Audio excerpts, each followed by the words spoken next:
सृष्टि बचपन से ही दिखने में सुंदर नहीं थी, लेकिन अमीर बाप की बेटी सृष्टि पर उसकी माँ जान छिड़कती। मेरी बेटी कितनी प्यारी है, भगवान सबको सृष्टि जैसी बेटी दे। सृष्टि धीरे धीरे बड़ी होती है।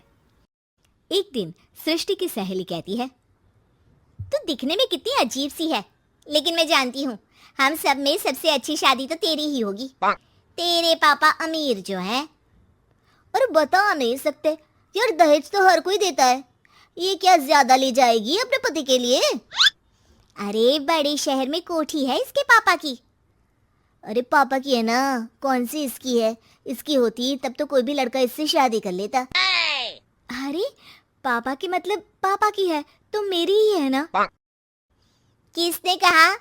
अब तेरी तो तब होगी ना जब तेरा भाई ना हो। वैसे भी शादी के बाद सारी प्रॉपर्टी भाई के नाम होती है। सृष्टि समझ जाती है कि उसे किसी भी हालत में माँ बाप की सारी प्रॉपर्टी को अपने नाम करना है, लेकिन कैसे? एक दिन सृष्टि का भाई शीनू कहता है, बहन क्या कर रही है? तुझसे एक बात करनी है। अरे हाँ हाँ करना, मैं तो तेरी बहन हूँ। बहन मेरी लाइफ में ना एक लड़की है, बहुत अच्छी है। मैं सोच रहा हूँ माँ और पापा से बात करूँ शादी के लिए। सृष्टि को समझ में आ जाता है कि भाई की शादी होते ही भाभी उसे एक दिन भी घर में बर्दाश्त नहीं करेगी।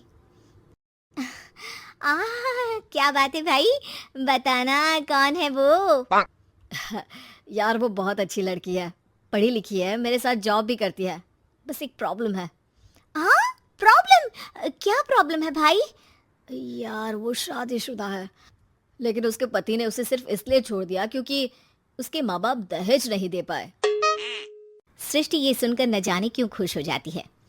अरे भाई तो क्या हुआ, लड़की तुझे तो पसंद है ना?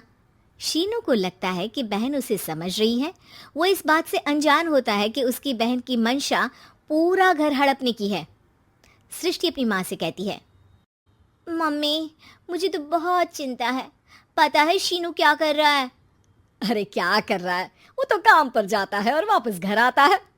नहीं ना माँ, वो यही तो नहीं कर रहा, बाकी सब कर रहा है।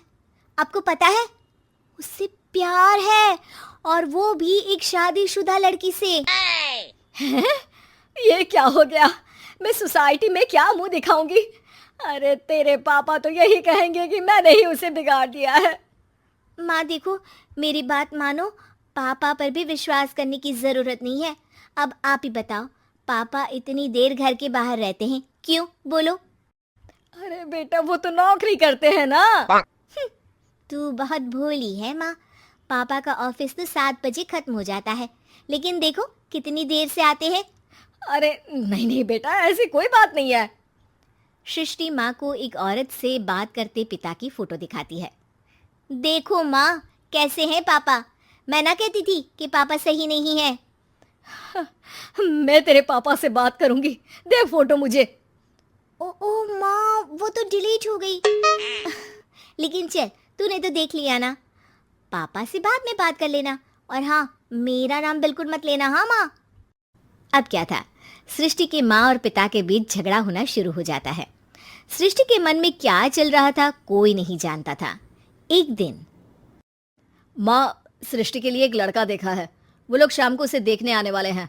और हाँ माँ, एक खुशखबरी, मैं और पापा मिलकर एक नया बिजनेस ट्राई कर रहे हैं। शाम को लड़का आता है, सांवले रंग का। सृष्टि को तो बिल्कुल भी पसंद नहीं आता। लड़की की माँ कहती है, लड़की का चेहरा तो कोई खास नहीं, लेकिन अगर मेरे बेटे को आप लोग सेटल कर दें तो मैं उसकी शादी आपकी बेटी से करवा दूं। सृष्टि को लड़का बिल्कुल पसंद नहीं था। उसे भाई पर गुस्सा आ जाता है। लड़के वालों के जाने के बाद कहती है, माँ देखा शीनू मेरे लिए कैसा लड़का लेकर आया, न दिखाने लायक न सुनने लायक, सेटल भी नहीं, वो भी हम करे। अरे माँ मैं जानती हूँ ये मेरी शादी किसी भी घर में क्यों करवाना चाहता है। अरे कैसी बात कर रही है बहन, तूने तो देखा ना, लड़के को मैंने ही मना कर दिया तुझसे शादी के लिए। जिसने लड़का बताया था उसने उसकी बहुत तारीफ की थी। बात आई गई हो जाती है, लेकिन सृष्टि का मन शांत नहीं होता। क्या करूं कुछ समझ में नहीं आ रहा। मेरी शादी हो गई तो ये लोग पूरी प्रॉपर्टी शीनू के नाम कर देंगे, मेरे हाथ तो कुछ लगेगा ही नहीं। तभी सृष्टि को आइडिया आता है। वो किसी वकील को फ़ोन करती है। जी देखिए, अगर आपके मम्मी पापा का तलाक हो जाता है तो आपके पिता की आधी प्रॉपर्टी आपकी माँ के नाम हो जाएगी, फिर उसे वो किसी को भी दे सकती है। सृष्टि अब माँ को बेटे के खिलाफ भरती है। माँ, शीनू पर नजर रखा करो, वो जिस लड़की के प्यार में है ना वो शादीशुदा है। यहाँ आएगी, सारा पैसा रुपया जमीन जायदाद सब हड़प लेगी। पापा का भी हाल तुमसे छुपा नहीं है। ऐसा ना हो कि मैं और आप एक दिन सड़क पर भीख मांगे। हे भगवान, मैं तो जीते जी मर जाऊंगी अगर ऐसा हो गया तो। ऐसा हो गया नहीं माँ, ऐसा ही होगा। अभी समय है, आगे का सोच लो। मैं तो कहती हूँ पापा से आधी प्रॉपर्टी लेकर अलग हो जाओ। पापा की आधी प्रॉपर्टी भी हम लोगों को अगर मिल जाती है ना तो अगले 7 जन्म सफल समझो। बेचारी माँ बेटी के कहने पर पति से तलाक लेकर अलग हो जाती है। सृष्टि अब पैसों से गाड़ी और अपने दूसरे महंगे शौक पूरे करने लगी। उसके दोस्त भी उसके पैसे इस्तेमाल करते। सृष्टि, कल तुम कहाँ थी? मैं सारा दिन घर पर अकेली थी। तो मैं क्या करूं? मैंने ठेका तो नहीं लिया है ना तुम्हें संभालने का। माँ को सृष्टि से ये उम्मीद नहीं थी। वो बैठकर रोने लगती है। वहीं उसका पति यानी कि सृष्टि के पिता आ जाते हैं। मैं जानता था कि तुम्हारा यही हाल होगा, तो आपने मुझे रोका क्यों नहीं? मैं रोकता तो तुम रुकती क्या? सृष्टि के कहने पर तुमने मुझ पर अपने बेटे पर शक किया, लेकिन तुम ये भूल गई कि कैसे हम दोनों ने मिलकर जीवन में इतना सब खड़ा किया। माँ पति के गले लग जाती है। मुझे माफ कर दीजिए, मैंने आपकी कमाई का एक बड़ा हिस्सा गवा दिया।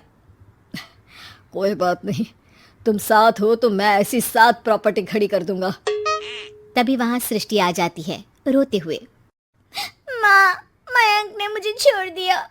वो बोल रहा था जब तक मेरे पास पैसे थे तब तक ही वो मेरे साथ था।